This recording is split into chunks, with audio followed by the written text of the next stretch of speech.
Hey guys, well, welcome to episode 4. In the last 3 episodes, we've been talking about the doctors in general and kind of the things they had. But now it's finally time to talk about those creatures I kept mentioning with them, or the monsters of Doctor Who. Now, right here, I kind of have a picture, which is a rather good picture because it kind of gives you a range of what these monsters look like.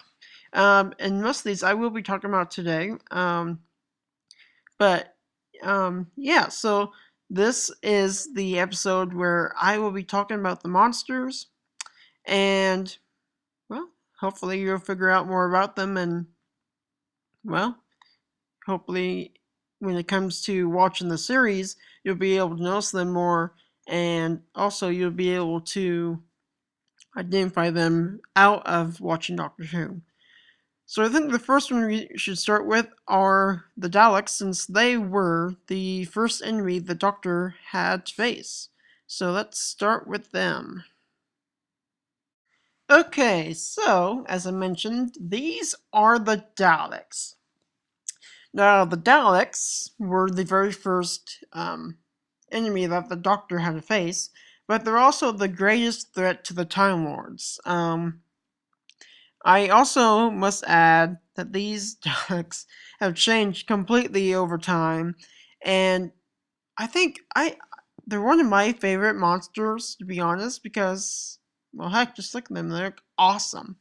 But anyways, a Dalek is mainly a machine that is controlled by a little squid thingy inside of it. I would say that it's kind of like a mutant thing, but you can basically call it a squid thingy. Um, and all they do is they hate every other being in the universe that's not a Dalek. So if you're not a Dalek, you're basically dead.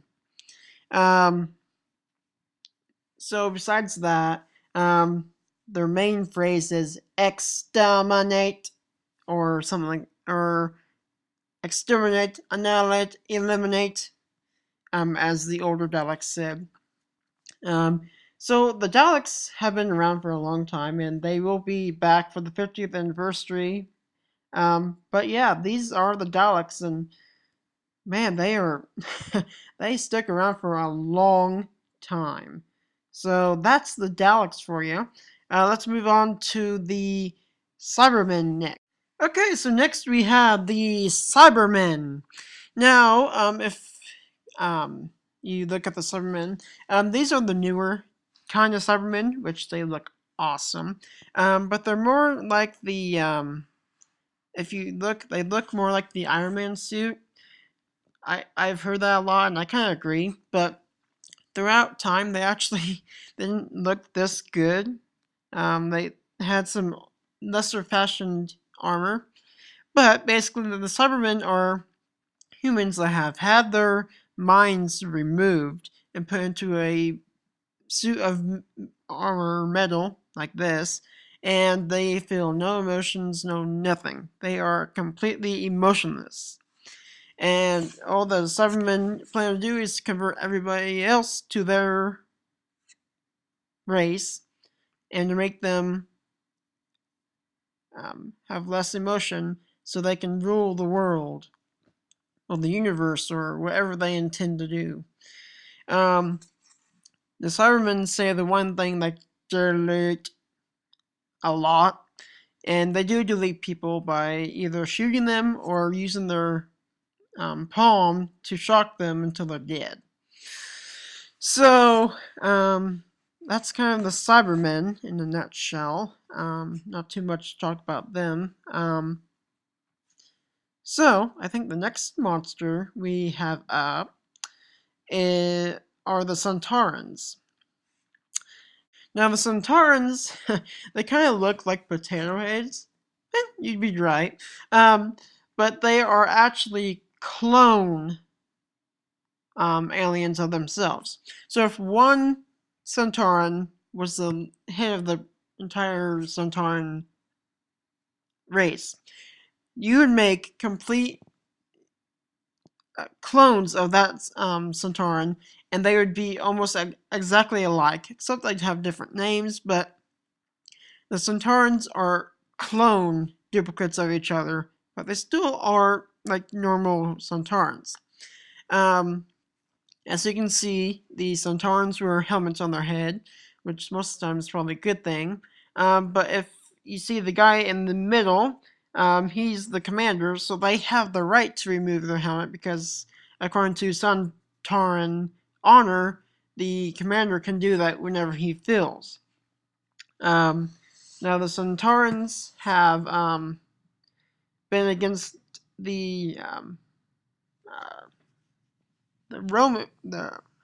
Rollins, which is a squid-like thing, and they've been at war with them forever, so they really never stopped fighting. Now, one thing I want to mention is there is a Sontaran that was made a nurse, and his name is Drax, and he helps the Doctor in his current 11th form. So, next, the one thing I need to talk about is the Judoon. You've heard me mention this in the past video. The Judoon are kind of the intergalactic police of the universe, per se. They work for the Shadow Proclamation, which is basically their headquarters. And their motto is, justice is swift. So that means if you do anything wrong, your guaranteed result is death. There is no other answer. So they're kind of a brutal police force if you really think about it. But yeah, the Judoon, as I mentioned in the past video, they actually had to kidnap, or beam up a hospital from Earth with the 10th Doctor and Martha to find an alien that has been hiding as a human.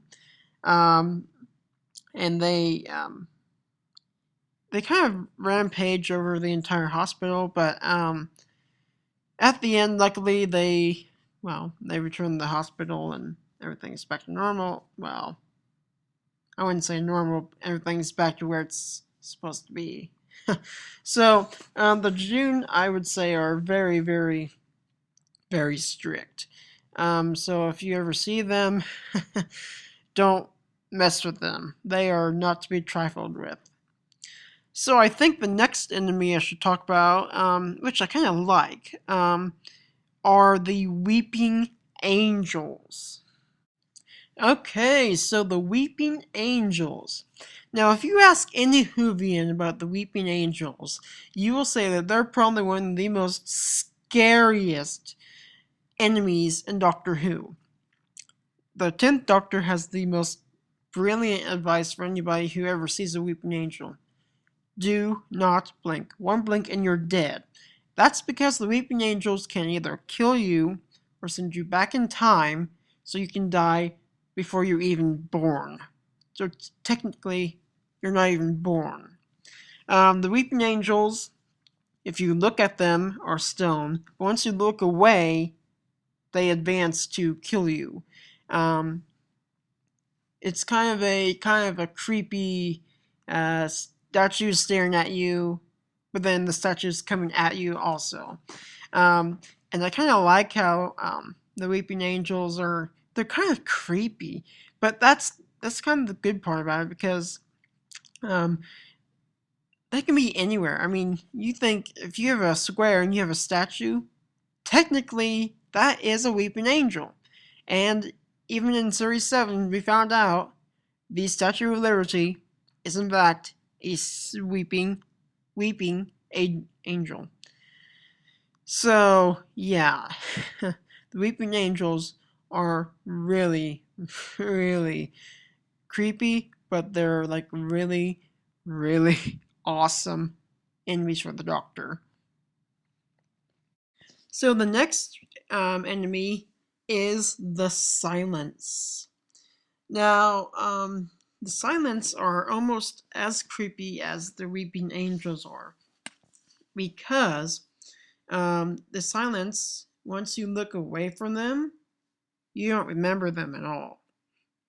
But if you're looking at them, you remember. So in a way, they're almost like the Weeping Angels, but not exactly. Now, along with the silence being able to wipe your memory, they can also make you do anything they want by basically manipulating your mind to thinking what you're doing is actually on your own behalf. But really, it's not. It's on their behalf. Um, so, the silence actually wanted the doctor dead because he was he was too much of a threat for them.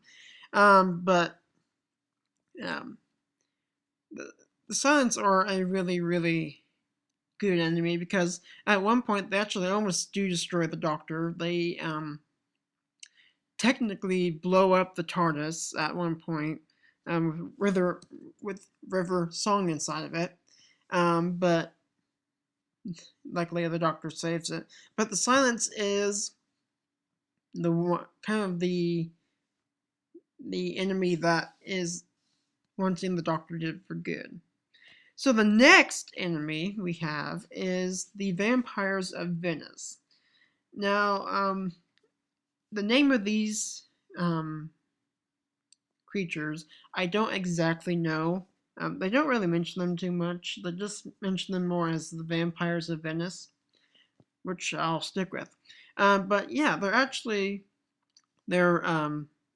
really their true forms are kind of like fish thingies. But they can transform if they put their blood into someone. They can make them into their species, as you can see here. The episode just happened to have a school of girls that were being transferred into these creatures, so they were technically considered vampires because whenever they came in contact with sun, they turned away, just like a vampire. So that's kind of how they got their name, Vampires of Venice. Now, of course, you have to keep in mind at one point these were actually regular human beings, but except now they have the new blood of the new vampire aliens. But this episode was good because, well, vampires and the Doctor and Venice. How much better can you get than that? So that's kind of the gist on the Vampires of Venice. Now, the next enemy is kind of a classic enemy, but I like them. They're the Zygons. Now, this dude that's kind of funny, and I'll admit he does. But the Zygons were actually one of the earlier enemies that are seen. Oh, jeez. In Terror of the Zygons, where they actually had the Loch Ness Monster. Yeah, they had their own Loch Ness Monster, which is kind of cool. But what the Zygons can do is they can actually take a form of anything, any person, you name it, and they can portray that thing until they feel the need they don't need to anymore. Once they're done, they trap their victims that they take over, and then they use that victim as kind of a saved file, if you think of a computer, because basically what they do is they store the people they take in a kind of a cave thing, and they use that to focus their energy on that so they can take the form. So basically, they take the person, they trap them, they become that person or that thing. So that's kind of the cool part of the Zygons. But this monster is actually coming back for the 50th anniversary, which I'm interested to see how that works. And they're actually a good monster for the fourth Doctor. Now, this next dude is not necessarily a monster, but he is an enemy of the Doctor's. But at first, he was a friend. This man is known as the Master. He is also a Time Lord, as well as the Doctor. But he's more of a renegade not Doctor, Time Lord, because he wants everything to be like him. He's looked into the vortex of him himself, and he's been driven insane by it. So he's kind of a mad Time Lord, which kind of makes sense why he wants everybody else to be like him, because, well, he's insane. So I think that basically clears it up for you. Um, he can regenerate like the Doctor, except at one point he decides not to. But mainly because he has people he knows can bring him back to life. So why waste your time becoming a new person when you can just become the same person you were before in just with another life?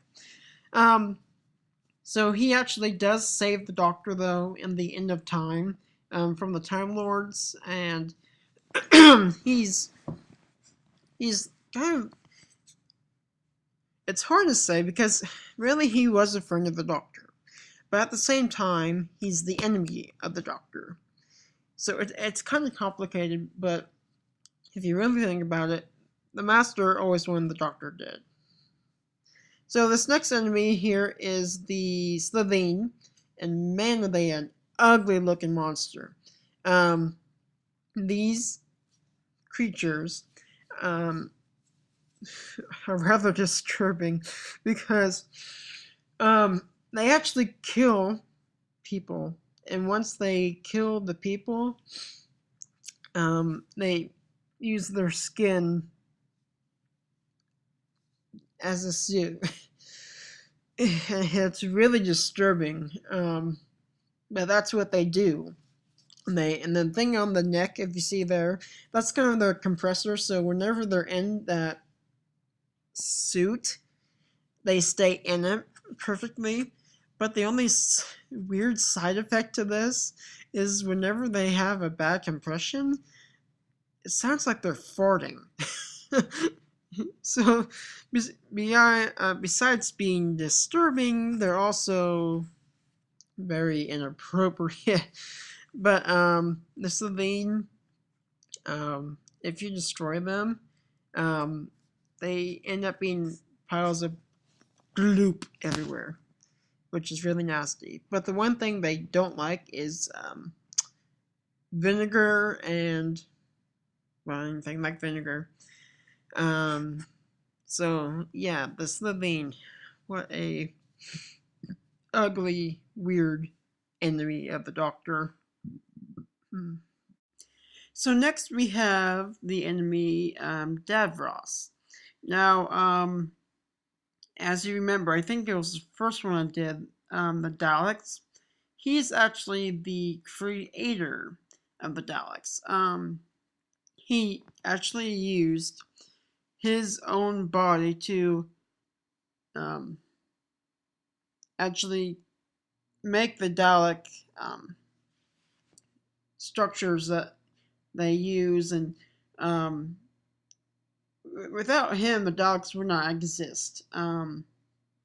Which, if you're the Doctor, you'd be thinking, that'd be nice.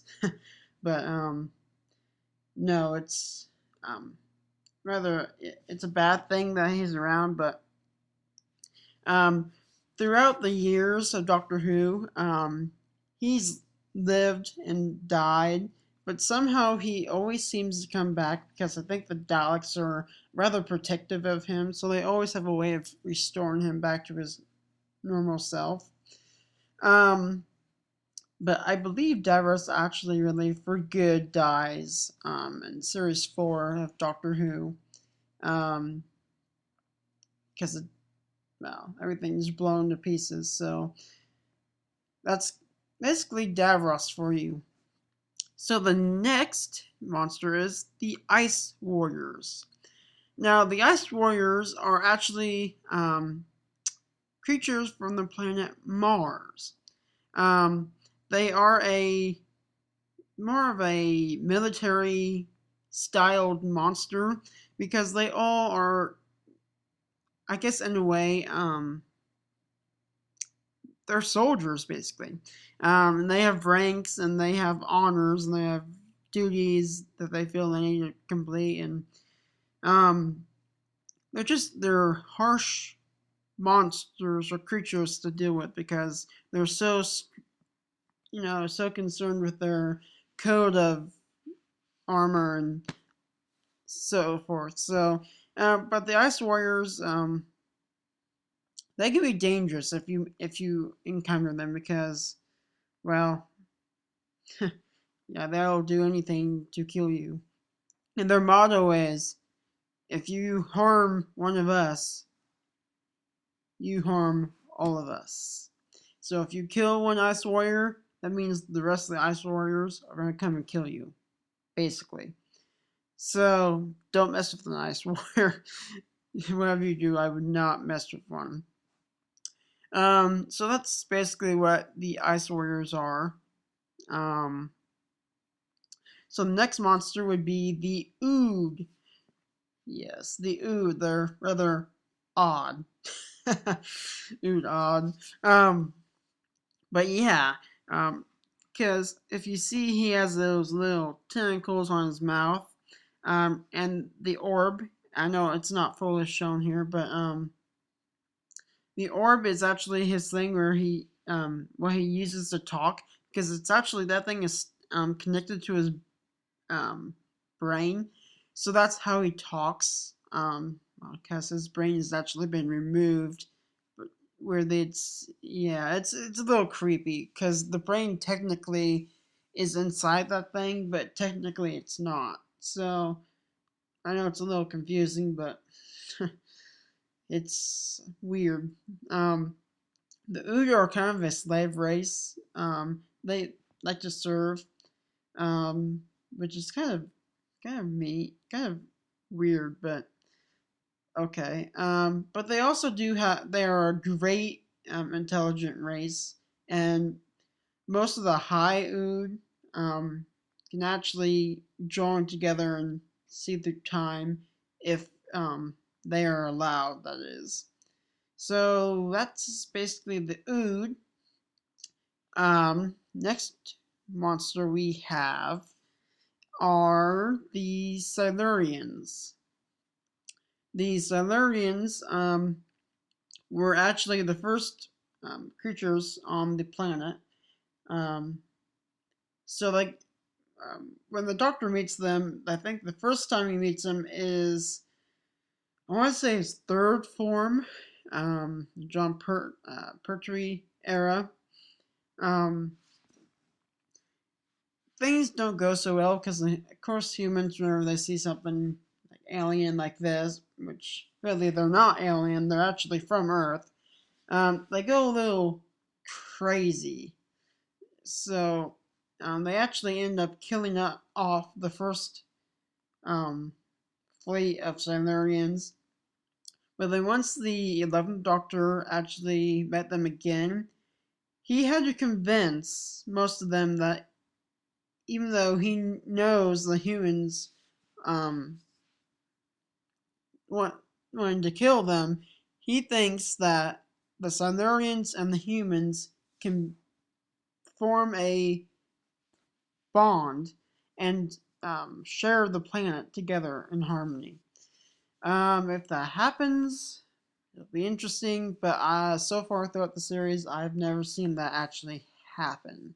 Except for Madame Vastra, who happens to be on Earth, but she's really the only remaining Silurian. So the next monster it's a unique one. Its name is Clockwork.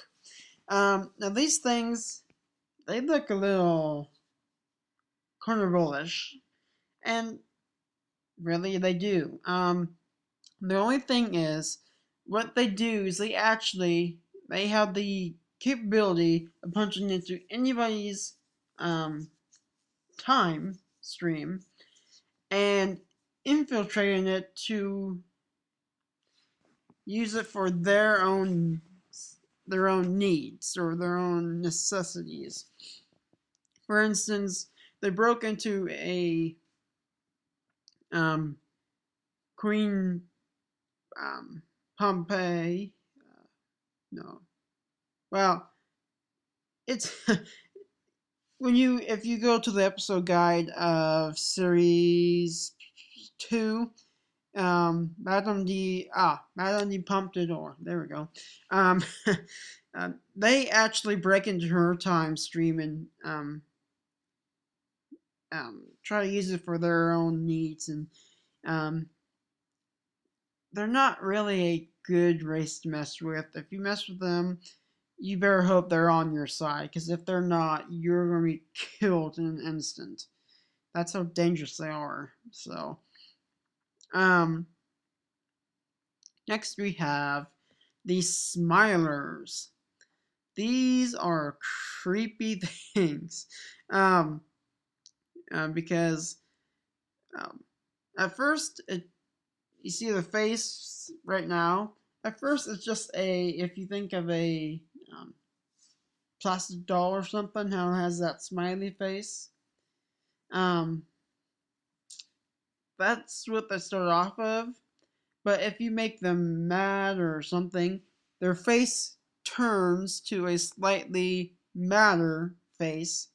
And then once you make them completely mad, this is the face they become. So, um, they're also more of a serving enemy. But besides that, I don't know. They're kind of a preserver of keeping secrets and so forth. So, um, yeah, that's kind of how the Smilers are. They're futuristic monsters, but really, the way they work, they don't seem like they're all that futuristic. So, uh, yeah, that's basically the Smilers for you. Um, Next, we have one of the kind of rather cooler but darker enemies, the Vashta Narada. Now, the Vashta Narada live in all the shadows or the darkness of any place. Now, if you ever imagine you're in a room and it's pitch black, technically, according to the doctor, Earth darkness is actually filled with about like 40% of Vashta Narada, which really means there's a swarm of parasites that, if you're affected to it, they tear you apart. However, the doctor said on Earth it's not as bad, but when he was in the library, this is series 4 if you want to look it up. That'd be Force of the Dead and Silence in the Library. You find out that even if you threw like a chicken wing in there, 1 second later, it'd be completely gone. There wouldn't be anything left of it. That's how bad they are. They're like a swarm. They never leave. They devour everything in their sight. And the only way you know that you're infected is if you look down and you have 2 shadows. If you have 2 shadows, you're out of luck, because they've already taken over you and you're soon to die or be dead or be controlled by them. So, yeah, it's bad to be infected by the Vashta Narada. The next monster is a rather unique one. This is Prisoner Zero. Can't really see his eyes, but you can probably get the sense of it. It's kind of like if you think of an eel and with the jaws and all that, that's basically what he is. However, he's called Prisoner Zero for a reason. He was actually in a universal prison, which really we don't know why, but we can gather from when he escaped it that he was a major threat. And we found out why he was, because actually what he is he's a form-taking alien that once he feeds on the consciousness of people who are like unconscious, he uses their memories that are still in their heads, but they just can't remember it, like physically. He uses those and he forms their, I guess becomes them, and then he's able to portray them, except he doesn't always sound like them, but that's kind of the downside of a multi-form alien. But he does.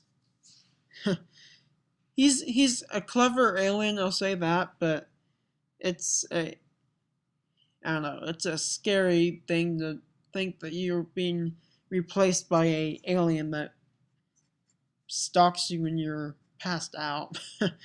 Yeah, it's kind of creepy. So finally, I picked the best monster to end with, and he's rather important, um, to be honest, in the entire Doctor Who universe. Any Whovian that knows their Doctor Who really well will know that this character is the most important character in Doctor Who. This is Omega, or as some people say, Omega. I don't know, I'm American, so I say Omega. Anyways, Omega is. He's not exactly a Time Lord, but he was the one that helped the Time Lords discover time travel. He helped them supply the power to have travel. And he was the one that had to be, according to him, he was sacrificed just so the Time Lords could have endless lives and regenerations and tortoises and so forth and so forth. Um, he really, he, I don't know, it's kind of like the Alpha and Omega. He helped time travel be possible and help Time Lords be able to regenerate, and, well, he got the bad part of it, and he was left all by himself in a unknown universe that no one really knew about. So that's Omega. Alright, well, that's it for this episode. If you have any questions, again, you can comment below, or if you really don't want to show any comments, I suppose you can personal message me. I don't check that too often, but if you do, I'm sure to get to it eventually. So the next episode, as you see, some of them are here, are the companions. So that'll be the next episode, I believe, which is episode 5, if I'm correct. So that'll be next. That can range from I don't know, like Sarah Jane Smith up to like Clara, or possibly earlier companions. So until then, I will see you guys later. Bye.